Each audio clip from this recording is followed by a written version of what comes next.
मैं सिर्फ add class साहब की उस पर कर दूं कि ये हमारा रिकॉर्ड जो है ये बैनुल-अक़वामी जो मुकदमात के अंदर जो इंटरनेशनल कोर्ट्स के अंदर इतना बुरा हो गया हुआ है कि हमारे ये लाखों करोड़ों अरबों अरबों रुपया ब्रॉडशीट के अंदर भी how not to contest a case का वो क्लासिक केस है। तो उसके अंदर भी इसी तरीके से हुआ कि वो पैसे ज़ाया हुए और वो वकला जो पाकिस्तान के जो उसको रिप्रेजेंट कर रहे थे जिनके गुफ्स की वजह से ये सारा हुआ, वो अभी भी बाइज्जत है ना, उनके लाइसेंस कैंसिल हुए हैं, अभी भी हमारे मुकदमात उन्हीं से ही करवाए जाते हैं। अहमद बिलाल सुरीफ साहब फॉर एग्जांपल उसके अंदर मेन थे। इसी तरह इसके अंदर भी जो है वो रहा है। फिर ये हमारे IPPs के जितने भी ये मुकदमात हैं, हर कोई धमकी देता है ऑयल कंपनीज के, जी हम इंटरनेशनल चलेंगे, क्योंकि बाबू और पॉलिटिशियन मिल के उनको पहले ही जो है ना इस किस्म की डील दे देते हैं, ऐसी क्लॉजेस छोड़ देते हैं कि वो बड़े आराम से मुकदमात चल जाते हैं। अब आ जाएं कि हम ये रावी अर्बन डेवलपमेंट अथॉरिटी की स्टोरी को फॉलोअप कर रहे हैं। ये पाकिस्तान का बहुत ही बड़ा और इस गवर्नमेंट का एक PTI का एक वतीरा बन गया, इनका एक पैटर्न है कि ये जिस किसी प्रोजेक्ट को भी बड़े को हाथ डालते हैं तो पता चलता है कि जनाब वहाँ पे वो इन्होंने एक तैयारी नहीं है, वहाँ पे खांचे हैं, किसी में इसके हैं तो किसी में उसके हैं। अब इसकी प्रोजेक्शन आप देखें, ये नया पाकिस्तान के बड़ी इश्तिहार चल रहे हैं, वो लाहौर का दिखाया जा रहा है कि पेरिस भी ऐसा नहीं है, न्यूयॉर्क भी ऐसा नहीं है, तस्वीरें चल रही हैं। अंदर से हम इसको अब जो डिक करना शुरू कर रहे हैं और खौफनाक चीज़ें निकलती आ रही हैं कि जिससे कि इंसान परेशान होता है कि ये हो क्या रहा है। अभी लेटेस्ट फॉर एग्जांपल हम ये इस पे बहस रहती है कि बुज़दार साहब क्यों लाए गए।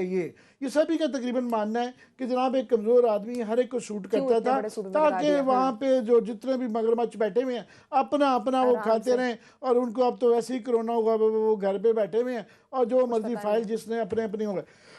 पहले ही नज़र आ रहा था कि पुलिस या एडमिनिस्ट्रेशन वगैरह जो है ना, वो तो यहाँ पे आज़म खान साहब बैठे हुए हैं, शहजाद अकबर साहब बैठे हुए हैं, अपनी मर्जी के वो चल रही थी। वो है परवेज़ लाई वगैरह ने एक अपने पकड़ी हुई हैं जो जुरिस्डिक्शन है।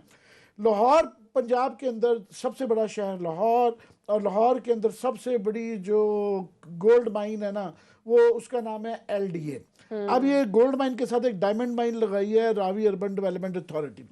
तो हम ये गौर कर रहे थे कि जनाब इसके अंदर एकदम कभी नोटिस नहीं किया था कि इसके स्पोक्स पर्सन, वर्चुअली कहने को स्पोक्स पर्सन है मगर ये रावी रूदा इसे कहते हैं, रावी डेवलपमेंट अथॉरिटी के अंदर वो स्पोक्स पर्सन नहीं है, वो वर्चुअली वो ही चला रहे हैं, हर जगह वही नेगोशिएशंस कर रहे हैं, ही इज द बॉस। और LDA में अब हमें पता चला है कि पहले उनके मतलब ये पता चला था कि जनाब लाहौर में लेक डिस्ट्रिक्ट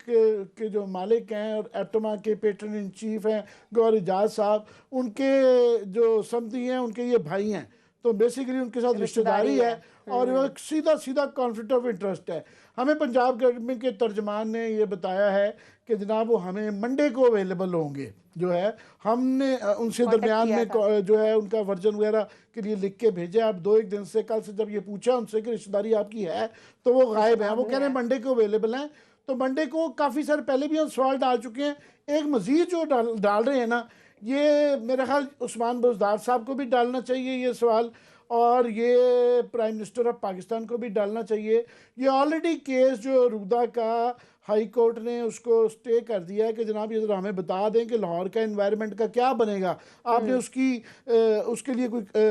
होमवर्क किया हुआ है कि आप ये ऐसे ही चल रहे हैं? तो इसलिए पहले ही है मेरी अदालत से मैं ये जो केस करने लगा हूँ कि इसकी बाकी लवाजमात भी ज़रा देख लें, एनवायरनमेंट का सिर्फ मसला नहीं है।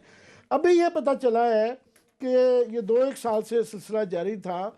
कि उस्मान बुज़दार साहब ने LDA जो है वो ठेके पे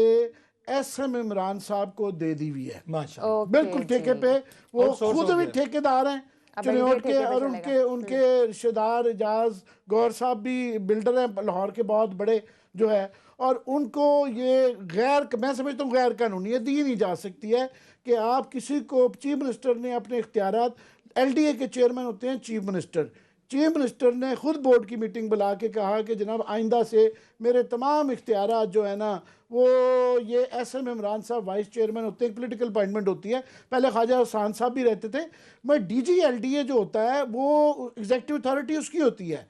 तो वो उसकी अथॉरिटी के ऊपर जो है ना ये वाइस चेयरमैन लगा दिए गए। अब याद रहे कि हर शहर के अंदर डेवलपमेंट अथॉरिटी होती है, RDA, MDA, FDA, हर शहर के अंदर ये होती है। और आरडीए में डीजी साहब ही आरडीए चलाते हैं, वहाँ उनका जो कोई एक पॉलिटिकल बोर्ड के अंदर बंदा बैठा हुआ होता है ना, वो नहीं चलाता, एग्जेक्टिव अथॉरिटी एग्जेक्टिव के लोग ही चलाते हैं। अब ये साहब ना तो इलेक्टेड मेंबर हैं, ना ये कोई गवर्नमेंट के मुलाजिम हैं, मगर इनके लिए कानून में ये तब्दीली लाई गई कि जनाब ये कानून तब्दील किया गया, बोर्ड की मीटिंग के अंदर बैठ के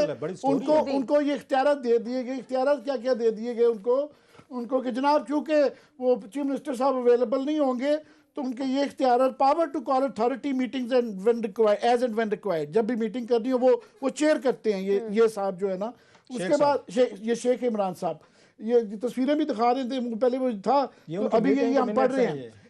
हैं, ये मिनट्स हैं बोर्ड की मीटिंग के जी, जिसके अंदर ये फैसला किया गया, पावर दी गई है, ये हम मिनट्स आपको दिखा रहे हैं। उसके अंदर मिनट के अंदर,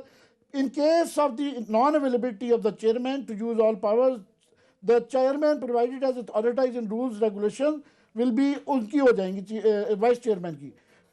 to review monthly progress of all wings and development projects being executed by LDA, कि तमाम मंथली उसकी जो प्रोग्रेस है मतलब एलडीए वो ही चलाएंगे कि क्या कोई काम कर रहा है, इंक्लूडिंग लेक सिटी जो कि अपने रिश्तेदारों की है, और भी बाकी जो है। फिर पावर्स टू कॉन्स्टिट्यूट कमेटीज फलानी, और साथ में उन्होंने ये बताया है कि जनाब ये शेख साहब जब उनको ज़रूरत समझेंगे तो वो चेयरमैन यानी चीफ मिनिस्टर को बुला लेंगे।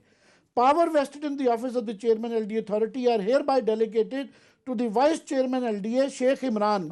ये बंदे का नाम लेके, ये शेख इमरान साहब नहीं है तो फिर जो वाइस चेयरमैन आएगा, याद है कि एलडीए में 2 वाइस चेयरमैन है, एक वासा का भी होता है, उसके पास ये इख्तियार नहीं है। इनको ये इख्तियार दिया गया है कि चेयरमैन की अथॉरिटी यानी चीफ मिनिस्टर की authority are hereby delegated to the vice chairman LDA Sheikh Mohammad Imran under blah blah blah rules quote किए गए हैं।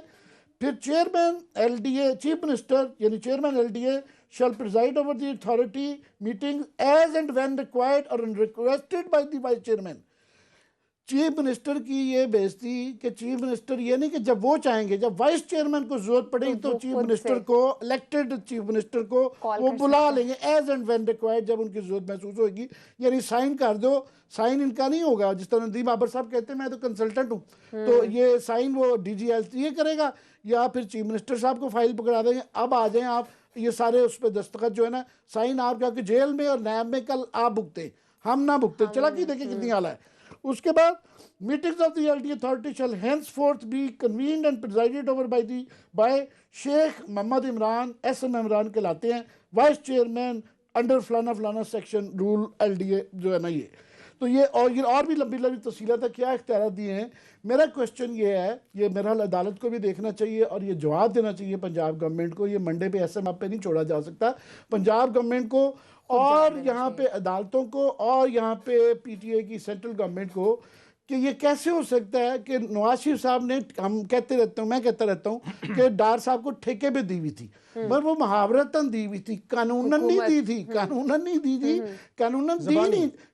दिया नहीं जा सकता। चीफ मिनिस्टर की अथॉरिटी या प्राइम मिनिस्टर की अथॉरिटी या किसी भी वजीर की अथॉरिटी वो ये नहीं कह सकता कि जनाब ये मेरा पुप्पी का बेटा है, ये आइंदा से मैं नहीं आया करूंगा दफ्तर, ये मेरी एक्सरसाइज करे, और नहीं कर सकता, आप नहीं तब्दील कर सकते। ये गैर कानूनी, और ये 2-2.5 साल से सिलसिला जारी है कि जिसके अंदर ये वाला है। तो ये तो एज